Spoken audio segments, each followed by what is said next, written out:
자, 오늘 마가복음 17장 14절부터 20절 우리 한번 본문을 먼저 읽겠습니다.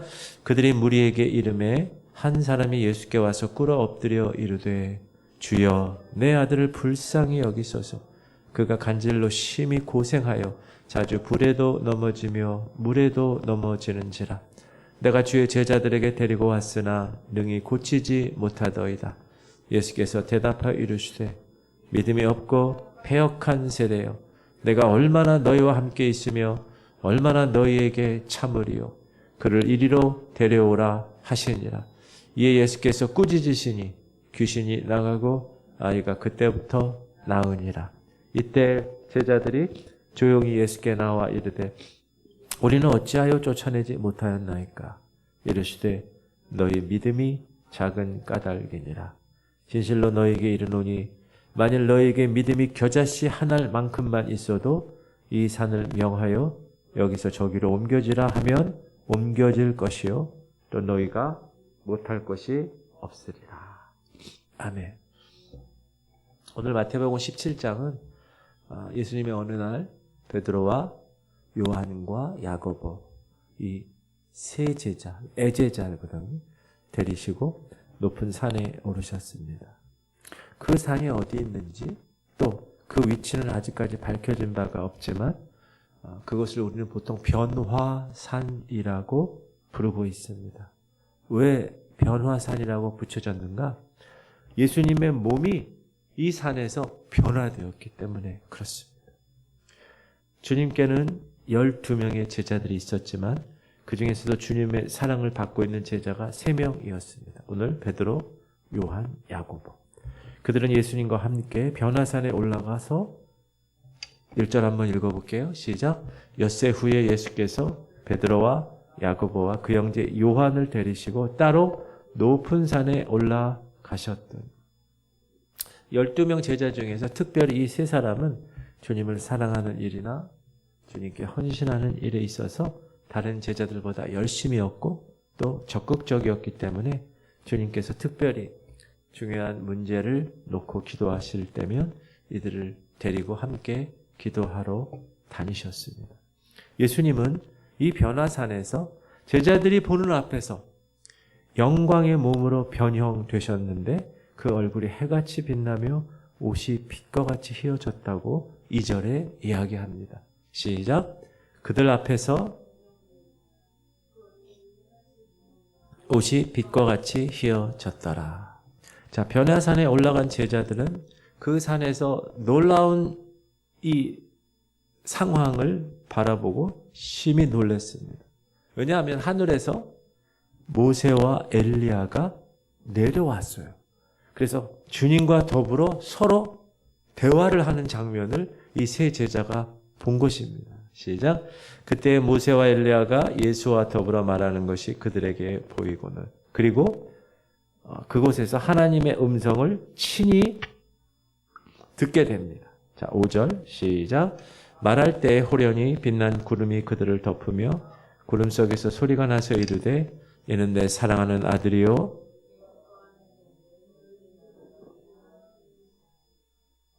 이런 놀라운 체험, 하늘의 음성을 들은 거예요.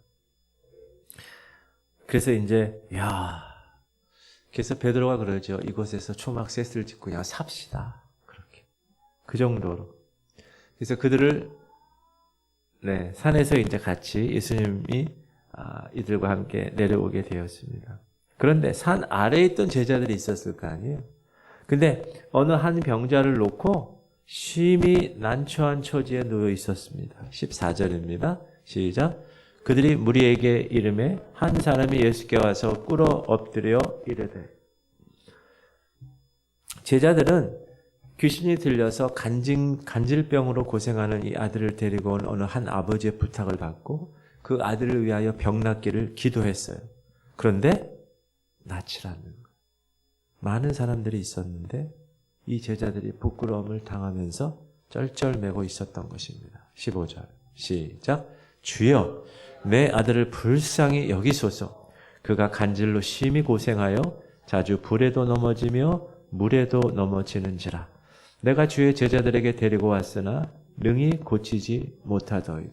왜 제자들이 당황했냐 하면 예전에 복음을 위해서 각 마을로 파송받을 때 주님께서는 파송받는 제자들에게 귀신을 쫓는 권세를 허락하셨어요.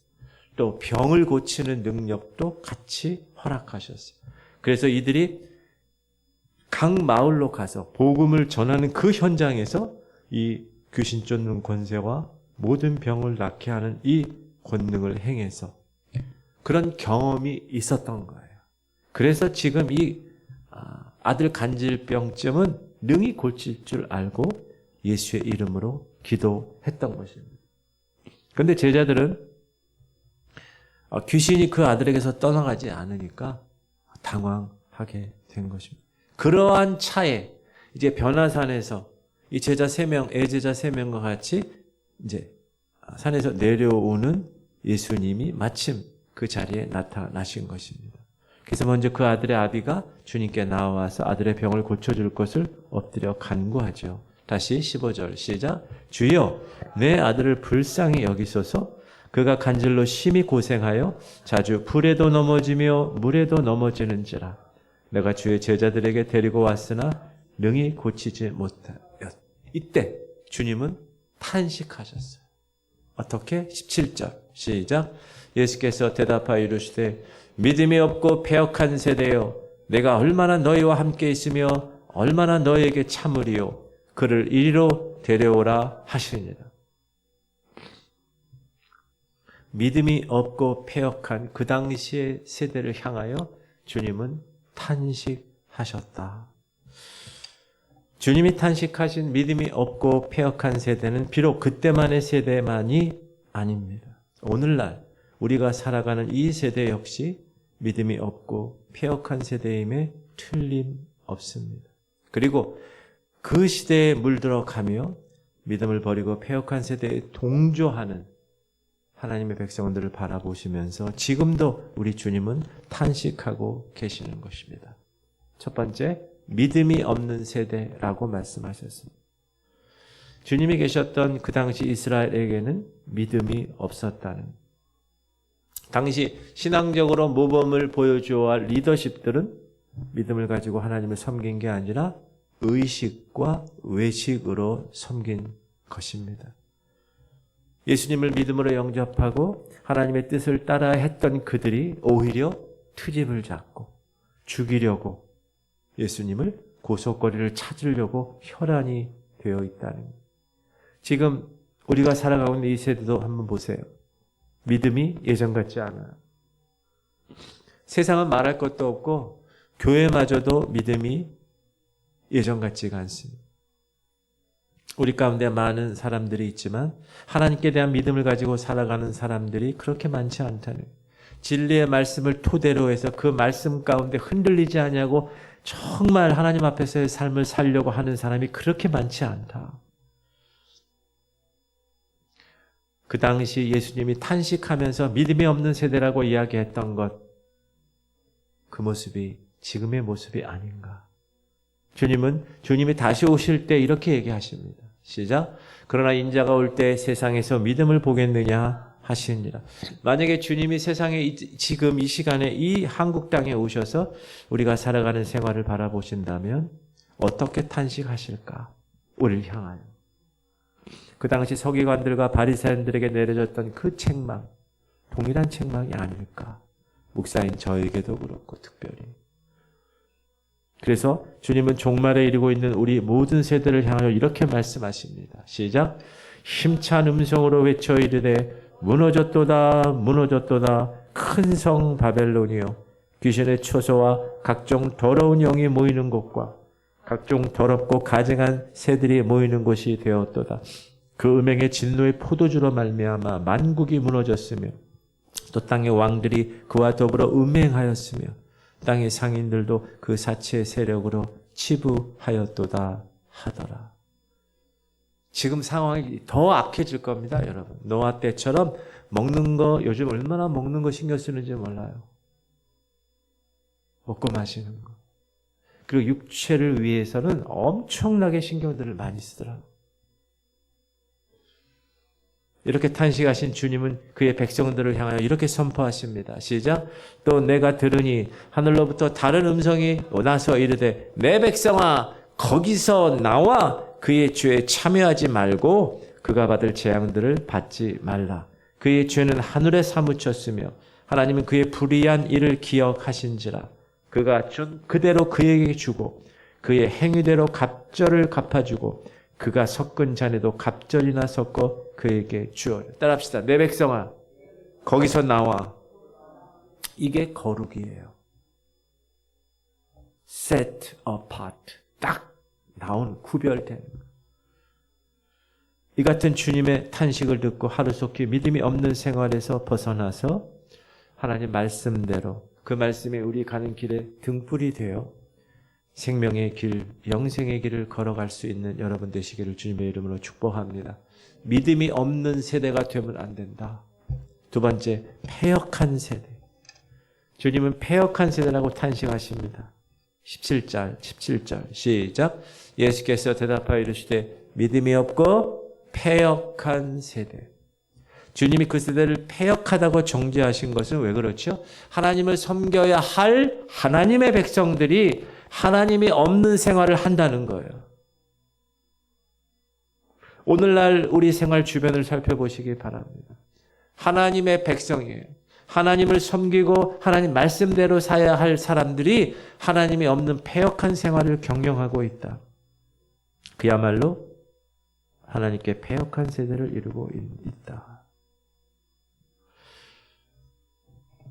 JTBC가 보도한 바에 의하면 2005년부터 2018년까지 기관에서 퇴출된 아동 성범죄자가 131명인데 그중에 79명이 목사로 드러났습니다. 3.1교회 목사 성추행 인정 사건, 장로 부자 여고생 성폭행 사건, 친딸을 9년간 성폭행한 목사, 에스컬레이터에서 앞 사람 치마 속을 불법 촬영한 서울 모 대형교회 목사, 여학생만 골라서 영어 과외해준다고 여학생 4명을 추행한 이른이 다 된 목사, 무려 한 여성을 고등학생에서 대학생이 될 때까지 성적 놀이개로 착취해온 라이즈업 코리아 목사, 26명의 신도들을 그루밍 성폭력했다는 의혹이 제기된 아들 목사, 요양보호사와 여성장애인을 8년 동안 상습 성폭행한 목사, 11살 초등학생 여아를 강간한 목사, CCM 유명 작곡가 성폭행 사건, 17살과 14살 자매에게 성폭력을 저지른 70세 목사. 제가 이걸 보면서 더 안 적었어요. 너무 마음이 아파서. 그리고 최근에 며칠 전에도 또 어느 좀 큰 교회 목사가 20몇 명의 자기 여성도들을 막 그냥 추행하고 폭행하고 거의 JMS급으로 그렇게 유린한 그런 사건이 또 보도되었어요. 여러분, 우리가 오래전 일이지만 옷 로비 사건 기억나십니까? 세상에 시끄러운 그때가 있었죠. 이 사건에 연루된 주인공들이 한결같이 하나님 믿는 사람들, 큰 교회 유명 사모님들, 집사님들, 권사님들은 너무나 부끄러운 사실 우리가 알고 있습니다. 먹든지 마시든지 무엇을 하든지 오직 하나님의 영광을 위해 살아가야 할 하나님의 백성들이 하나님의 영광을 가리우고 하나님께 욕을 돌리고 있고, 이런 패역한 세대를 향하여 우리 주님은 어떻게 탄식할 것이며 무엇이라 책망하실 것인가? 예수님은 사대교회를 향하여서 이렇게 책망하십니다. 시작. 사대교회의 사자에게 편지하라. 하나님의 7 영과 7 별을 가지신 이가 이르시되 내가 네 행위를 아노니 네가 살았다 하는 이름은 가졌으나 죽은 자로. 외형적인 교회의 모습은 너무나 멋있고 그런 대로 존재하는데, 주일마다 성도들이 많이 모여서 하나님께 예배는 드리는데 예나 지금이나 다른 바 없는데, 그러나 주님께서는 그의 심령을 살펴보실 때 뭐라고 그러셨어요? 살아있다 이름은 가졌으나 죽어있는 시체들의 모임이라고 탄식하시는 것입니다. 저는 우리 교회가 이런 교회가 안 되기를 소망합니다. 우리 교회의 모든 백성들은 다 뭐예요? 영적으로 살아있는 거예요. 살아서 그 말씀 가운데 거하고 그 말씀을 실천하려고 노력하고 유혹하는 모든 불의의 세력을 물리치고 믿음을 통해서 이 패역한 세대에서 믿음으로 승리하는 교회, 믿음으로 승리하는 성도, 그런 교회가 되기를 소망하고 원하고 바라고 기도합니다. 주님은 그들에게 야, 내가 얼마나 너희와 함께 있겠니? 17절 시작. 예수께서 대답하여 이르시되 믿음이 없고 배역한 세대여 내가 얼마나 너희와 함께 있으며 얼마나 너희에게 참으리요 그를 이리로 데려오라 하시니라. 자, 주님은 이제 얼마 후에 어떻게 해요? 십자가에 달려서 돌아가셔서 제자들과 이별해야 될 그런 순간을 말씀하셨는데 이제 아버지께로 올라가야 하기 때문에 믿음이 없고 패역한 세대에서 그 제자들과 오랫동안 함께 있을 수 없는 일을 안타까이 여기시면서 그러나 그분이 가시면 누가 오신다 그랬어요? 다른 보혜사 성령을 보내셔서 세상 끝날까지 그들과 함께 하시고 이 믿음이 없는 세대, 이 패역한 세대에서 지켜줄 것이라고 약속을 하셨습니다. 시작. 그러나 내가 너희에게 실상을 말하노니 내가 떠나가는 것이 너희에게 유익이라. 내가 떠나가지 아니하면 보혜사가 너희에게로 오시지 아니할 것이요 가면 내가 그를 너희에게 보내리니 그가 와서 죄에 대하여 의에 대하여 심판에 대하여 세상을 책망하시리라. 우리는 지금 말할 수 없는 이 믿음 없는 세대, 이 패역한 세대에 살고 있고 탄식하며 살아가지만 그러나 성령께서 내 안에 계심으로 우리는 이 불신앙과 이 죄악의 구렁텅이에서 지켜주시고 믿음으로 살아갈 수 있도록 힘을 주시고 은혜로 인도해 주시는 줄 믿으시기 바랍니다. 시작. 너희 안에서 착한 일을 시작하신 이가 그리스도 예수의 날까지 이루실 줄을 우리는 확신하노라. 확신하세요? 그게 믿음이에요. 이 더운 날 누가 우리 성전에 오겠어요? 다 집에서 있지. 하고 싶은 거 다 하지. 그러나 확신할 수 있는 거는 하나님께서 시작했으니 하나님께서 마지막으로 다 마무리하실 거예요. 그러면 그때 여러분은 어떻게 주님 앞에 쓸 것인가? 그걸 항상 생각하며 그렇게 살아가실 수 있기를 주님의 이름으로 축복합니다. 그걸 까먹게 되면 멋대로 사는 거. 여러분, 우리는 주님께 회개 보고를 할 사람입니다. 따라합시다. 나는 언젠가 주님 앞에서 회개 보고를 해야 할 사람입니다. 계산기 두들겨서 너 내가 지구촌 교회 성도를 이렇게 맡겼는데 목사 너는 어떻게 했느냐? 점검하시는 거. 그때 제가 여러분들 말씀을 드리는 거예요. 예, 이분들을 제가 최선을 다해서 영적으로 먹이고 살찌우느라고 최선을 다했습니다. 이렇게 얘기해야 될 거 아니에요. 그렇죠? 여러분들도 마찬가지. 그런 삶을 그때를 생각하면서 의식하면서 계속 살아가면 하나님 원하시는 삶, 하나님이 바라시는 삶이 되지 않을까. 저는 그렇게 생각합니다. 그게 하나님 앞에서의 삶이에요. 여러분 그렇게 사세요? 누구에게 보이는 게 아니야. 하나님만 보세요. 하나님. 그래서 예수님은 이제 그 아들 아버지에게 야, 애를 좀 데리고 와. 시작. 그를 이리로 데려오라 하시니라. 자, 예수님이 왜 데려오라 그러셨을까요? 그 문제를 해결해 주려고 데려오라 그러는 거예요. 이 그를 이리로 데리고 오라 하신 말씀은요. 그 사람에게만 하신 말씀이 아니라 지금 이 시대 문제가 있는 모든 사람들에게 말씀하시는 하나님의 음성으로 받기를 주님의 이름으로 축복합니다. 문제가 있으면 어디로 가야 돼요? 하나님께 가야 돼요. 좀 돈 많은 사람한테 가야 돼요? 좀 정치적인 좀 영향력 있는 사람한테 가야 돼요? 아니. 절대로 하나님 앞에. 왜? 하나님이 우리를 만드셨으니까. 그분이 우리를 지었는데. 여러분, 에어컨이 고장났어요. 그럼 어떻게 해야 돼요? AS 불러야지. 그 AS가 거기서 왔어요. 그 사람이 이거 고치잖아요. 왜 고치죠? 그 사람이 에어컨에 대해서 많이 아니까. 하나님이 여러분을 만드셨어요. 이 마이크가 고장나면 제일 잘하는 사람이 누구예요? 마이크 만든 사람. 그 사람 눈 감고도 알아. 아, 그거요? 선이 그렇게 됐어요. 그거 선 연결해 보세요. 그럼 다 되는 거예요. 하나님이 여러분을 만드셨다고. 그럼 여러분의 문제가 있어요, 지금.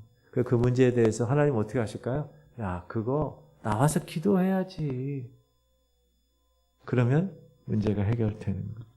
우물가의 여인, 물길을 잃어 우물가에 나왔다가 주님을 만납니다. 주님과의 대화를 통해서 드디어 메시아를 만난 거예요. 죄에 대한 문제가 해결받았어요. 그 후에 이 여인은 어떻게 됐어요? 물동이를 내려두고 동네로 뛰어가 동네 사람들에게 큰 소리로 이야기합니다. 시작. 여자가 물동이를 버려두고 동네로 들어가서 사람들에게 이르되 내가 행한 모든 일을 내게 말한 사람을 와서 보라. 이는 그리스도가 아니냐 하니 그들이 동네에서 나와 예수께로 오더라. 따라합시다. 와서 보라. 여러분 가족들, 전도 대상자들 혹은 여러분 주변에 있는 사람들 다른 얘기 할 필요 없어요. 와서 come, 보라 and see. 따라 우리 영어 한번 합시다. come and see. 와서 보라는 거예요. 근데 중요한 건 뭐예요? 오질 않아. 오질 않으니까 뭘 볼 수도 없어. 그래서 여러분이 군불을 떼야 돼. 불을. 99도까지 불을 떼야 돼. 기도로.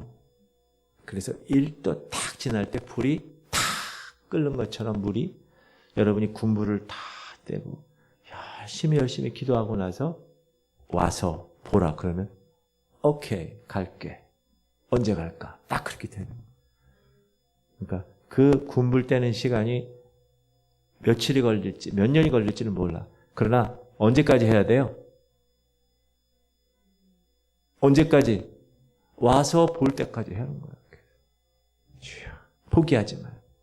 그 여인의 말을 듣고 그 성에 많은 사람들이 주님께로 나왔다고 기록합니다. 그리고 그 동네 사람들 중에 많은 사마리아인들이 예수를 믿었다고 기록합니다. 시작. 여자의 말이 내가 행한 모든 것을 많은 사마리아인이 예수를 믿는지라. 아멘. 사랑하는 성도님들, 문제가 있는 사람을 그대로 방치하지 마십시오. 그를 주께로 데리고 와야 합니다. 그래서 그 문제의 근원 되시는 해결자 되시는 그분을 볼 수 있도록 하는 게 우리의 사명이다. 오늘 본문 말씀처럼 그를 이리고 데리고 오라 하신 주님의 말씀에 의지해서 그 문제를 가지고 문제 해결자이신 주님께로 찾아 나오셔야 합니다.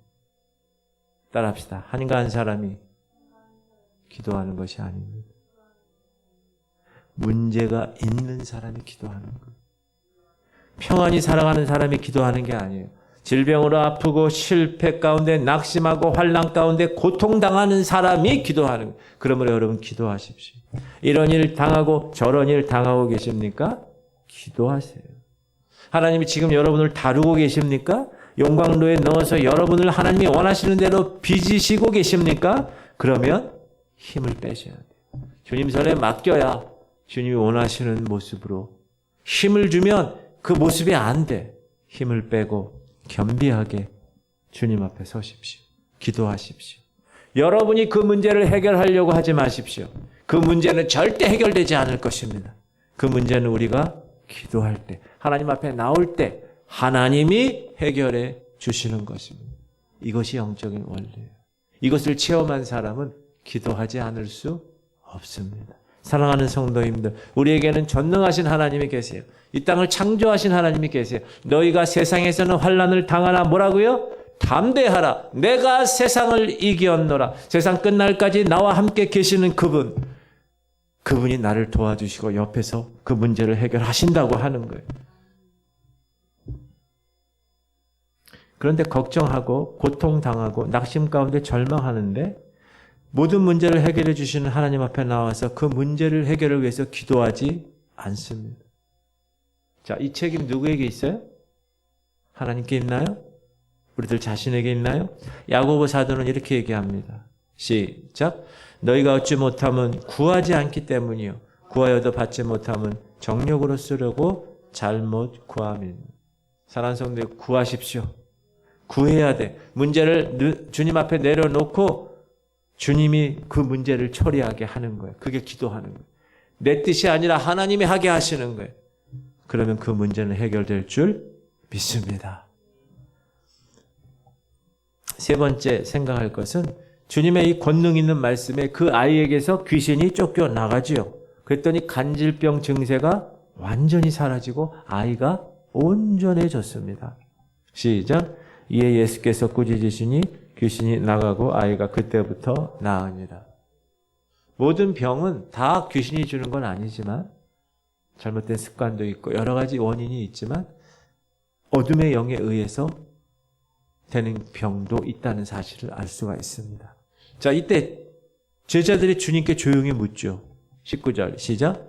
이때 제자들이 조용히 예수께 나와 이르되 우리는 어찌하여 쫓아내지 못하였나이까. 왜 자기들은 이 아이에게서 귀신을 내쳐줄 수 없었냐는 거예요. 제자들의 이 같은 질문에 주님은 이렇게 분명하게 말씀하시죠. 시작. 이르시되 너희 믿음이 작은 까닭이니라. 이들이 예전에 처음에 동네로 파송될 때 다 귀신 쫓고 다 병 고쳤어요.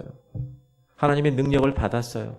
그러나 여러분 따라하세요. 믿음으로 그 능력을 지키지 못하면 그 능력이 상실된다는 사실. 너희 믿음이 작은 까닭이다. 믿음을 유지하지 못할 만한 이유가 있었다는 거예요. 자, 믿음을 유지하지 못할 이유가 뭐가 있는가? 몇 개 한번 나눠볼 텐데 첫 번째, 계속적인 은혜 생활을 하지 못했다는 거예요. 여러분, 은혜 생활은 한시적으로 하는 게 아닙니다. 한 내년까지만 내가 열심히 신앙생활 해야지. 그런 게 아니에요. 그리스도의 은혜 생활은 따라서 한평생 계속해야 한다. 은혜 생활이 중단되면 나도 언제든지 가룟 유다가 될 수 있는 모습이 우리에게 있기 때문에 그래요. 자, 주님을 따르긴 따르지만 주님이 하시는 그 영적 생활에 관심이 없고 이 제자들은 능력과 권능만 행하기를 원했어요. 그리스도인의 은혜 생활이란 여러분, 하나님의 말씀에 거하는 생활이에요. 하나님의 말씀. 그리스도인이라면 하나님 말씀 안에서만 이 세상을 살아갈 수 있습니다. 말씀을 떠나면 세상에 빠지게 되어 있어요. 하나님을 믿는 백성이 세상에서 세상 방법으로 살면 절대로 이룰 수 있는 일이 없습니다. 꼭 기억하셔야 돼요. 실패밖에 없어요. 환난 만나는 일뿐밖에 없어요. 결국 망하는 거. 주님 뭐라고 그래요? 너희는 나를 떠나서는 아무것도 할 수 없다. 분명히 말씀하셨어요. 두 번째, 믿음을 유지하지 못할 만한 이유는 뭐냐 하면 기도 생활을 등한히 했기 때문에. 여러분, 기도 없는 생활은 믿음을 상실하는 생활입니다.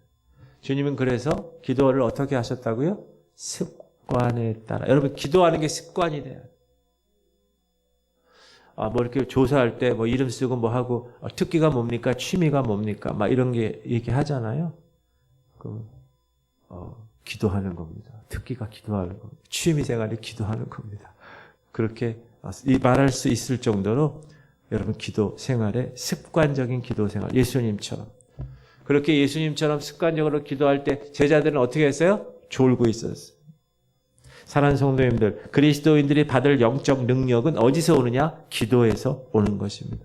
그래서 기도 생활을 등한히 하잖아요. 딱 보면 성도들 삶 가운데 기도 생활을 등한히 한다. 그러면 영적 생활이 망가지는 거예요. 기도가 끊어졌다. 하나님 관계가 끊어졌다는 거예요. 나와 하나님 거리가 멀어졌다는 거예요. 하나님과 나와의 사이가 멀어졌다는 것은 뭐예요? 하나님이 우리를 도우실 수 없는 곳에 계신다는 거예요. 그분의 도우심을 받을 수 없어요. 여러분 기도하시기 바랍니다. 습관적으로 기도해야 돼. 아침에 일어나면 기도하는 주님 감사합니다. 어젯밤 잘 자게 하시면 감사합니다. 그 하루 시작하는 거 기도하면서 뭐 기도를 여러분 하나님 아버지 뭐 이런 기도도 기도지만 생활에서 기도하는 계속 주님 화장실 가서 주님 감사합니다. 나올 거 다 나와서 감사합니다. 밥 먹을 때 어떻게 해요? 주님 그럼 씻기도 하잖아요 여러분.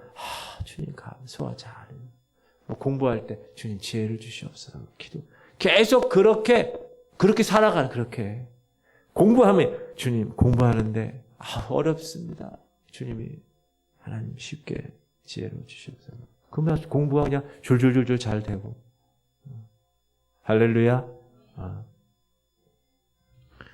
세 번째는 믿음이 작은 까닭이라는 말씀에는 땅의 일만 생각하세요. 땅의 일만. 주님은 이 땅에 오셔서 하나님 나라 복음을 전하시는데 온 생명을 다 하셨어요. 근데 제자들은 땅의 일만 생각하는. 6월절에 예루살렘으로 올라갈 때 드디어 우리 스승이 예루살렘에 올라가서 구테타를 성공해서 이제 왕이 되면 우리는 영의정, 좌의정 하나 해야지. 네가 더 커? 임마 내가 더 커 임마. 네가 더 높아? 네 자리 어디야? 내가 더 높아 임마. 다투기까지 한 거예요. 사랑하는 성도님들, 그리스도인들은 장차 나타날 영광을 바라볼 줄 아는 사람입니다. 그래서 영적 일에 충성하는, 우리가 받을 상급은 여러분 이 땅에서의 어떤 부귀영화가 아니에요. 저 하늘나라에서 받을 영광의 면류관, 상급, 생명의 면류관, 의의 면류관. 그걸 기대하면서 오늘도 하늘의 것을 생각하며 살아가실 수 있길 주님의 이름으로 축복합니다. 그러면서 예수님은 그들에게 뭐라고 그러느냐? 20절 시작. 진실로 너희에게 이르노니 만일 너희에게 믿음이 겨자씨 한 알만큼만 있어도 이 산을 명하여 여기서 저리로 옮겨지라 하면 옮겨질 것이요. 겨자씨를 비유한 거는 여러분 그들의 믿음이 적다라는 얘기가 아니라 이미 그들의 믿음은 적어요 지금. 그걸 얘기하신 게 아니라 겨자씨 같은 믿음이라는 거는 생명이 들어있는 믿음이라는 거를 얘기해 주고 싶어서 주님이 말씀하신 거예요. 여러분 겨자씨 보신 적 있어요? 겨자씨? 제가 한번 얘기한 것 같은데 제가 송영교회에 있을 때 그 성지순례 갔다 온 어느 집사님 한 분이 겨자씨를 하나 줬어요.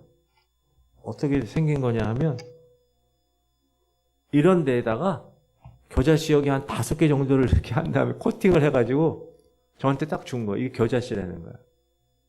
근데 보니까 볼펜으로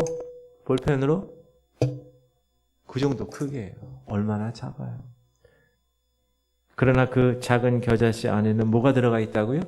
생명력이 들어가 있다. 그 씨앗이 땅에 떨어져 죽으면 많은 열매를 맺게 한다.